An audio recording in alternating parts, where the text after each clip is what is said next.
விசேஷமானவர்கள். நீங்க ஆண்டவருடைய பார்வையில விசேஷமானவர்கள். ஆண்டவர் சொல்றார், என் மகனே, என் மகளே, நீ எனக்கு ஸ்பெஷல் தான். நான் தான் உன்னை உருவாக்கினேன். உனக்காக சிலுவையிலே மரித்தேன்.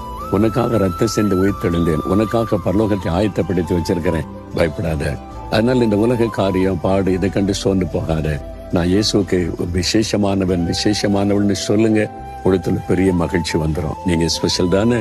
நீங்க தைரியமா சொல்லுங்க, இயேசுவே, நான் உமக்கு விசேஷமானவன். எந்த பாகுபாடு இல்லாம நம்ம நேசித்து விசேஷமாய் ஆசீர்வதிக்கிறவர். இல்லைங்க, எனக்கு இயேசுக்கு சம்பந்தமே கிடையாதுங்க, நாங்க வேற மதங்க. இயேசு மத வித்தியாசம் பார்க்க மாட்டாருங்க. அவர் உங்களை நேசிக்கிறார். உங்களை சரிசித்தவர், உங்களுக்காய் மறித்தவர். நீங்க அவருக்கு விசேஷம்தான். அதனால நீங்க என்ன வேண்டிக் கொள்ளுங்களோ நிறைவேற்றுவார். இன்றைக்கு உங்களுக்கு என்ன வேணும்? ஆண்டவரே, நான் விசேஷம் தானே, அப்ப எனக்கு இதை செய்யுங்க. எனக்காக விசேஷமா தான் என்னை சிருஷ்டித்த, எனக்காக மறிச்சு உயிர்த்தெழுந்தீங்க, எனக்கு இதை செய்யுங்கன்னு வேண்டிக் கொள்ளுங்க. உடனே இந்த அற்புதம் நடக்கும்.